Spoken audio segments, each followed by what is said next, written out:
Halo, senang sekali ya Anda bisa bergabung lagi sama kita di pembahasan kali ini. Udara udah mulai kerasa beda nih, ya kan? Tanda-tanda musim baru sepak bola Eropa, wah, udah di depan mata.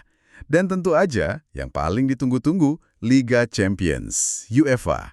Puncak kompetisi klub Eropa yang selalu penuh drama dan kualitas top. Nah, kita udah kumpulin di beberapa sumber ya, kayak artikel, catatan, rangkuman berita gitu. Kita bakal coba gali lebih dalam semua info penting jelang Liga Champions musim 2025-26. Tujuannya, ya biar Anda semua siap dan istilahnya well informed lah buat menyambut musim baru ini. Pasti seru banget nih. Oke deh, mari kita mulai pembahasan mendalam kita. Fokus kita nanti ada beberapa hal penting nih. Siapa aja yang udah pasti lolos, terus format baru ini gimana sih cara kerjanya, kan udah tahun kedua ya. Terus tanggal-tanggal krusial, wajib dicatat nih. Sama yang paling dekat, soal drawing atau undian fase liga. Bentar lagi soalnya. Tepat sekali. Yang menarik memang, ini musim kedua kita pakai format Liga Tunggal ini, atau kadang disebut Swiss System. Kita kan udah puluhan tahun ya terbiasa banget sama format grup yang 8 grup isi 4 tim itu. Jadi perubahan ini emang cukup signifikan rasanya. Musim lalu udah kelihatan sedikit gambarannya, nah musim ini pasti lebih seru lagi ngelihat tim-tim adaptasinya gimana. Setuju, setuju. Oke, kalau gitu kita mulai dari yang paling dekat aja ya. Undian fase liga. Kapan di persisnya? Dan di mana diadakannya? Oke, info penting pertama nih buat Anda catat. Undian fase Liga Champions 2025-26 itu diadain hari Kamis, tanggal 28 Agustus, lokasinya di Grimaldi Forum, Monaco. Acaranya mulai jam 6 sore, 18.00 CET ya, waktu Eropa Tengah. Wah, jam 6 sore CET. Kalau di kita, Indonesia bagian Barat, itu berarti sekitar jam 11 malam ya? Oke, oke. Ya betul, sekitar jam 11 WIB. Jangan sampai kelewatan deh pokoknya. Dicatat, jam 11 malam WIB, 28 Agustus, di Monaco. Nah, soal mekanisme undiannya nih, dengar-dengar agak unik ya dibanding format lama. Gimana tuh? Betul, mekanismenya emang sedikit beda, lebih kompleks lah ya, karena ini kan melibatkan 36 tim sekaligus dalam satu grup besar gitu. Jadi 36 tim ini nanti dibagi ke 4 pot unggulan. Pot 1, pot 2, pot 3, sama pot 4. Masing-masing pot isinya 9 tim. Oke, 4 pot, masing-masing 9 tim. Terus nentuin masuk pot mana gimana? Ranking gitu ya? Iya, dasarnya dari peringkat koefisien klub UEFA mereka. Koefisien ini kayak ranking yang dihitung dari performa klub di kompetisi Eropa selama 5 musim terakhir. Jadi ya Liga Champions, Liga Eropa, Conference League, semua dihitung. Makin bagus performanya, makin tinggi koefisiennya. Ya makin tinggi pot unggulannya. Oh gitu. Ada pengecualian nggak? Ada satu yang penting. Juara bertahan Liga Champion musim sebelumnya. Berarti kan Real Madrid ya untuk kasus ini. Nah mereka otomatis masuk pot 1. Jadi unggulan teratas. Gak peduli posisi koefisien mereka gimana, pokoknya juara bertahan langsung di pot 1. Itu hak istimewa lah buat sang juara. Oke, jadi 4 pot basisnya koefisien, kecuali juara bertahan di pot 1. Nah, proses ngundi lawannya gimana? Katanya ada campuran manual sama digital ya? Kok kayaknya ribet gitu ya? Emang kedengarannya agak rumit. Kombinasi ini sebetulnya dirancang buat menyeimbangkan beberapa hal sih. Proses narik nama tim dari potnya itu kemungkinan ya masih manual, kayak tradisi biasa. Biar aspek seremonial sama transparansinya dapet gitu. Oke. Terus digitalnya? Nah, karena kompleks banget buat nentuin 8 lawan beda buat masing-masing dari 36 tim, sambil nastiin semua aturan terpenuhi kayak proteksi negara misalnya, nah penentuan lawan spesifiknya sama jadwal kandang-tandangnya itu dibantu software komputer. Oh, pakai software ya? Iya, software ini yang nanti mastiin tiap tim diundi lawan 8 tim beda. Rinciannya gini, tiap tim lawan 2 tim dari setiap pot. Jadi 2 dari pot 1, 2 dari pot 2, dan seterusnya. 2 dari tiap pot, oke. Nah, dari 2 lawan di tiap pot itu, 1 mainnya di kandang, 1 lagi tandang. Jadi total pas 4 laga kandang, 4 laga tandang. Lawannya 8 tim beda semua. Wah, menarik tuh. Berarti beda banget ya sama dulu yang cuma fokus sama 3 lawan di grup. Beda banget, ini secara fundamental ngubah persiapan tim. Dulu kan bisa fokus dalamin 3 lawan aja. Sekarang, wah butuh fleksibilitas taktik yang jauh lebih gede buat hadapin 8 gaya main beda. Kedalaman squad jadi jauh lebih krusial, karena rotasi pemain hampir pasti perlu buat jaga kebugaran, buat hadapin variasi lawan sebanyak itu. Wow, iya juga ya. Bukan cuma soal jumlah mainnya, tapi variasi lawannya itu. Selain aturan 2 lawan per pot, ada aturan proteksi lain nggak? Misalnya tim dari negara yang sama gitu. Ada, tentu aja. Aturan proteksi asosiasi atau negara itu masih berlaku kok di fase liga ini. Jadi, tim dari asosiasi yang sama nggak bakal ketemu di fase liga. Misalnya ya, tim Inggris nggak akan lawan tim Inggris lain, tim Spanyol lawan Spanyol, Jerman lawan Jerman, gitu seterusnya. Oke, proteksi negara masih ada. Ada lagi? Ada batasan tambahan lagi nih yang menarik. Satu tim itu cuma bisa diundi lawan maksimal 2 tim dari asosiasi negara lain yang sama. Contohnya gini, tim Italia kan nggak bisa ketemu tim Italia lain. Nah, mereka juga cuma akan ketemu maksimal 2 tim dari Spanyol, atau maksimal 2 tim dari Jerman, dan seterusnya. Biar variasinya lebih luas gitu antar liga di fase ini. Oh gitu ya. Oke, makin jelas sekarang. Jadi intinya tiap tim main 8 laga, 4 kandang, 4 tandang, lawan 8 musuh beda dari keempat pot, plus ada aturan proteksi negara. Wah, benar-benar tantangan baru ya. Terus kapan kita bisa tahu jadwal pastinya nih? Tanggal sama jam kick-off tiap pertandingan gitu. Oh, Kan mesti pertimbangin siaran TV, jadwal liga domestik, macem-macem lah. Menurut info dari sumber Anda nih, jadwal lengkap fase liga, termasuk tanggal dan jam kick-off pastinya, itu diharapkan rilis hari Sabtu 30 Agustus. Sabtu 30 Agustus ya, oke. Jadi sabar dikit setelah undian. Iya, betul. Dan buat Anda yang mau nonton langsung proses undiannya, bisa kok live streaming di situs resmi uefa.com. Siap, dicatat. 30 Agustus jadwal lengkap keluar. Oke, sekarang kita geser ke aktor utamanya nih, tim pesertanya. Siapa aja nih yang udah pasti dapat tiket ke panggung utama Liga Champions 2025-26? Sampai sekarang ya, berdasarkan sumber yang Anda kasih itu, udah ada 32 tim yang confirm lolos otomatis ke fase liga. Ingat, total pesertanya kan 36 ya, jadi masih ada 4 tempat lagi tuh yang diperebutin lewat kualifikasi yang lagi jalan sekarang. Biar makin kerasa gitu atmosfernya. Tentu. Ada juara bertahan, Real Madrid pastinya, terus raksasa Inggris kayak Man City, Arsenal, Liverpool, Chelsea, Newcastle, sama Tottenham Hotspur juga ada. Dari Jerman ada Bayern Munich, Bayer Leverkusen yang juara Bundesliga musim lalu, terus Dortmund sama Eintracht Frankfurt. Wah, banyak juga ya dari Inggris sama Jerman. Italia, Spanyol?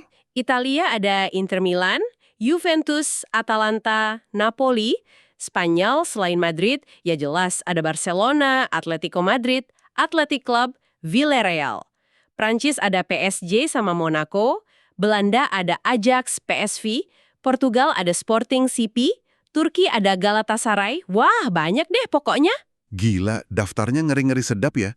Tapi kayaknya di sumber kita ada juga nama-nama yang, mungkin agak asing ya buat sebagian pendengar. Nah, itu dia. Dan ini salah satu aspek menarik dari perluasan format jadi 36 tim. Ini kayak buka pintu gitu buat lebih banyak juara liga atau tim berprestasi dari liga-liga di luar 5-6 liga top Eropa. Contohnya nih, di daftar yang udah lolos itu ada Kairat Almaty dari Kazakhstan, terus Pafos dari Siprus, Bodo Glimt dari Norwegia, Royal Union St. Gilloise dari Belgia, sama Slavia Prague dari Ceko. Oh ya bener, ada nama-nama itu. Kehadiran mereka ini nambah warna aja gitu, nunjukin jangkauan kompetisi ini jadi lebih luas. Menarik sih lihat nama-nama ini. Menurut Anda, format baru ini dengan slot lebih banyak, emang secara teori ngasih kesempatan lebih gede ya buat tim kayak mereka lolos ke fase liga dibanding format lama? Secara matematis sih iya, nambah dari 32 ke 36 kan jelas buka slot baru. Nah, sebagian slot tambahan ini emang dialokasiin berdasarkan performa kolektif liga di musim sebelumnya, sama juga lewat jalur kualifikasi Champions Path, itu khusus buat juara liga domestik. Jadi, ya secara teori, jalan buat juara dari liga-liga menengah ke atas buat masuk fase liga, jadi sedikit lebih kebuka lah dibanding format 32 tim dulu yang didominasi banget sama liga besar. Bagus dong ya buat keberagaman kompetisi. Iya, bagus buat keberagaman meskipun ya tantangan di fase liganya tetap berat banget pastinya buat mereka. Jadi kalau kita lihat daftar 32 tim yang udah lolos ini, selain yang tadi ya disebut, ada juga Marseille, Olympiakos gitu ya. Komposisinya jadi menarik banget. Ada campuran kekuatan tradisional yang favorit, terus tim kuda hitam dari liga besar yang bisa aja ngejutin, sama perwakilan liga lain yang siap buktiin dirilah di panggung terbesar. Oke, gambaran pesertanya jadi lebih jelas ya sekarang. Nah, mari kita dalemin lagi nih soal format barunya. Buat pendengar yang mungkin baru ngikutin lebih dekat musim ini atau masih agak bingung bedanya sama format grup lama, bisa tolong bantu jelasin lagi nggak? Gimana sih fase Liga Tunggal ini ngubah dinamika persaingannya? Tentu. Mari kita bedah inti perubahannya ya. Jadi, lupakan aja konsep 8 grup kepisah yang isinya 4 tim itu. Lupakan sama sekali. Sekarang, bayangin satu tabel klasemen raksasa. Isinya semua 36 tim peserta. Nah, ini yang disebut fase liga atau league phase. Satu klasemen gede ya? Oke. Iya. Kayak yang udah kita bahas tadi kan, tiap tim di fase liga ini main 8 pertandingan. Lawannya 8 tim beda. 4 kandang, 4 tandang. Hasil 8 laga ini, menang dapat poin. Seri dapat poin, kalah ya 0. Kayak liga biasa aja. Nanti semua tim diurutin di satu klasemen tunggal itu, dari peringkat 1 sampai 36, berdasarkan poin. Kalau poin sama gimana? Nah, kalau poin sama, nanti ada kriteria tiebreaker, kayak selisih gol, jumlah gol masuk, dan seterusnya, standar lah. Oke. Terus nasibnya gimana setelah 8 pertandingan itu? Nah, ini dia penentuan nasibnya. Tim yang finish peringkat 1-8 di klasemen akhir itu, mereka ibaratnya juara grup versi baru lah. Dapat tiket emas, langsung lolos ke babak 16 besar. Langsung ya, 1-8 itu aman. Aman banget. Terus, tim yang finish peringkat 9-24, nah perjalanan mereka belum selesai nih, tapi mesti lewat satu rintangan lagi. Mereka masuk babak playoff knockout. Playoff? Kayak gimana tuh? Jadi, babak ini nanti mempertemukan tim peringkat 9-16, mereka diunggulkan atau seeded, lawan tim peringkat 17-24, yang nggak diunggulkan atau unseeded. Mainnya 2 leg, kandang tandang. 8 tim yang menang dari playoff ini, baru deh nyusul 8 tim teratas tadi ke babak 16 besar. Oke, jadi 8 tim lagi lolos dari playoff. Sisa timnya gimana? Yang peringkat 25 ke bawah? Nah, tim yang finish peringkat 25-36 itu zona eliminasi. Perjalanan mereka di kompetisi Eropa musim itu ya udah langsung berakhir, selesai. Penting dicatat nih, nggak ada lagi turun kasta ke Liga Eropa kayak format lama. Begitu finish di posisi ini, ya udah tersingkir sepenuhnya dari Eropa musim itu. Wah, itu dia. Konsekuensi finish di luar 24 besar jadi berat banget ya. Nggak ada jaring pengaman Liga Eropa lagi. Ini pasti nambah tekanan dong ya. Menurut Anda nih, ini bikin tim mainnya lebih hati-hati gitu buat amanin poin? Atau malah jadi lebih nekat, nyerang dari awal? Kan tiap gol bisa ngaruh banget ya di klasemen gede gitu. Musim ya. Tapi ini kayak dua sisi mata uang sih. Di satu sisi, tekanan buat nggak finish di bawah 24 emang gede. Itu mungkin bikin beberapa tim mainnya lebih pragmatis, lebih hati-hati di laga tertentu. Yang penting amanin poin dulu lah. Masuk akal sih. Tapi di sisi lain, karena posisi akhir di klasemen itu nentuin banget, bukan cuma lolos apa enggak, tapi juga jalur ke babak gugur nanti, jadinya tiap poin, bahkan tiap selisih gol, itu jadi berharga banget. Ini bisa aja malah dorong tim buat terus nerang meskipun udah unggul, atau mati-matian ngejar gol penyama kedudukan di menit akhir. Karena satu gol aja bisa bikin naik beberapa peringkat di klasemen akhir yang pasti ketat banget itu. Iya juga ya. Saya pribadi sih nebaknya kita bakal lihat lebih banyak tim yang fight sampai akhir di tiap laga. Karena konsekuensi ngelepas pertandingan gitu aja tuh jauh lebih gede di format ini. Perspektif yang menarik banget. Setiap laga jadi punya bobotnya sendiri ya. Oke deh, kita udah bahas undian, peserta sama formatnya. Sekarang, biar lengkap gambarannya, kita cek tanggal-tanggal penting sepanjang musim 2025-26 ini. Selain undian 28 Agustus sama rilis jadwal 30 Agustus tadi, fase liganya kapan mulai dan selesainya? Fase liga bakal mulai nggak lama setelah jeda internasional pertama musim ini. Matchday pertama itu dijadwalin antara tanggal 16 sampai 18 September 2025. Fase ini nanti jalan terus sampai nyebrang akhir tahun. Matchday ke-8 atau terakhirnya itu dijadwalin tanggal 28 Januari 2026. Jadi ada jeda musim dingin juga di tengah-tengahnya. September sampai akhir Januari ya buat fase liga. Oke, terus jadwal setelah itu gimana? Buat babak playoff dan seterusnya. Sip, setelah fase liga kelar 28 Januari itu, nggak perlu nunggu lama buat tahu nasib tim peringkat 9-24. Undian buat babak playoff knockout itu diadain cuma 2 hari setelahnya, tanggal 30 Januari 2026. Nah, disinilah nanti tim peringkat 9-16 dipasangin lawan tim peringkat 17-24. Cepet juga ya undian playoff-nya. Pertandingannya kapan? Pertandingan playoff knockout-nya sendiri itu main 2 leg, kandang tandang, pertengahan Februari 2026. Leg pertama tanggal 17-18 Februari, leg kedua tanggal 24-25 Februari. Wah, jadwalnya padat banget ya. Dari awal sampai akhir Februari itu. Oke, makasih udah dipetain tanggal-tanggal kuncinya. Nah, setelah 8 pemenang dari playoff itu ketahuan, nentuin lawan di 16 besar, gimana? Ada undian lagi? Iya, betul. Ada satu undian besar terakhir lagi. Undian ini yang nentuin seluruh bagan babak gugur. Mulai dari babak 16 besar sampai ke final nanti.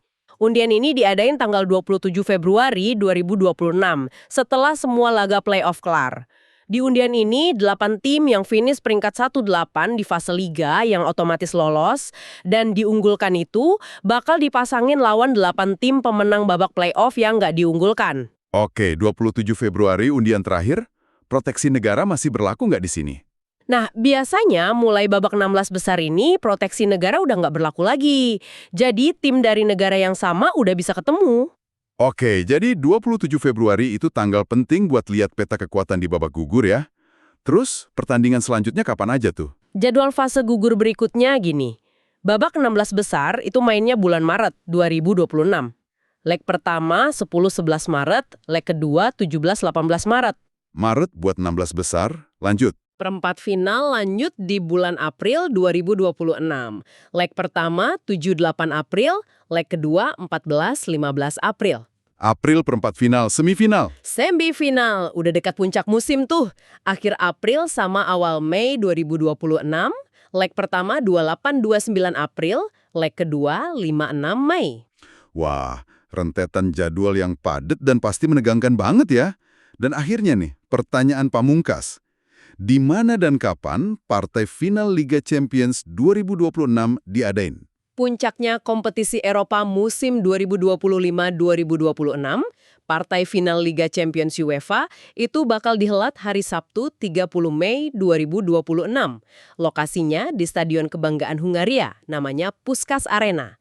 Adanya di ibu kota Budapest. Puskás Arena Budapest. Ya, oke. Stadionnya gimana tuh? Stadion ini relatif baru ya, megah banget. Stadion all-seater, jadi semua penonton dapat tempat duduk. Kapasitas resminya sekitar 67.215 penonton. Yang bikin final kali ini spesial banget, ini tuh bakal jadi kali pertama sepanjang sejarah Piala Champions atau Liga Champions, finalnya diadain di Hongaria. Oh, baru pertama kali ya di Hongaria? Iya betul, jadi ini bukan cuma final biasa, tapi juga momen bersejarah lah buat sepak bola Hongaria sama kota Budapest. Panggungnya sangat layak sih buat laga terbesar klub Eropa. Puskás Arena Budapest, 30 Mei 2026. Oke, dicatat. Jadi ini, setelah semua pembahasan kita ini, kayaknya Anda sebagai pendengar sekarang udah punya bekal lengkap banget ya. Jadwal kunci udah di tangan, mekanisme undian yang unik tadi udah paham, terus seluk-beluk format baru, fase Liga Tunggal, playoff, udah kebayang lah ya. Daftar tim kuat sama kuda hitam potensial juga udah tahu, bahkan lokasi final bersejarah pun udah dicatat. Wah, Anda benar-benar siap deh nyambut musim baru Liga Champions 2025-26? Benar banget. Kalau ditarik benang merahnya ya, poin paling penting itu ya, gimana perubahan format ini fase Liga 8 lawan beda, klasemen tunggal, sistem playoff buat 9-24, eliminasi langsung buat 25 ke bawah, itu benar-benar ngubah cara tim ngadepin tiap pertandingan. Udah nggak ada lagi tuh zona nyaman atau hitung-hitungan main aman di grup. Tiap poin, bahkan tiap gol bisa krusial banget. Nggak cuma buat lolos, tapi juga nentuin seberapa berat jalurnya nanti di babak gugur. Iya. Kami harap sih pembahasan mendalam kita kali ini ngasih banyak pencerahan buat Anda ya. Mungkin ada beberapa momen aha gitu.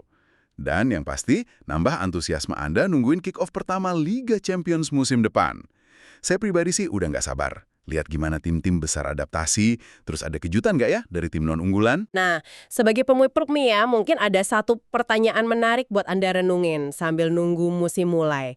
Dengan format baru yang ketat banget ini, di mana tiap poin di klasemen besar itu berharga banget, terus nggak ada lagi kesempatan kedua turun ke Liga Eropa buat yang gagal di awal, Menurut Anda gimana ini bakal ngaruh ke strategi tim secara keseluruhan? Khususnya nih, buat tim-tim yang secara tradisional dianggap underdog atau non-unggulan. Apa format ini justru ngasih mereka celah baru buat bikin kejutan? Mungkin dengan fokus ngumpulin poin demi poin secara konsisten lawan tim yang bervariasi gitu? Atau sebaliknya, apa tuntutan konsistensi tinggi selama 8 laga lawan macam-macam tim ini malah makin memperkuat dominasi tim raksasa yang punya kedalaman skuad sama sumber daya jauh lebih baik? Wah, itu pertanyaan bagus banget. Sesuatu yang menarik lah buat dipikirin dan kita saksikan bareng-bareng jawabannya di lapangan hijau nanti. Pertanyaan yang sangat relevan dan bikin pikir ya. Bakal seru banget sih ngelihat dinamika itu nanti. Oke deh, terima kasih banyak sudah menyimak pembahasan mendalam kita kali ini ya. Sampai jumpa di kesempatan berikutnya.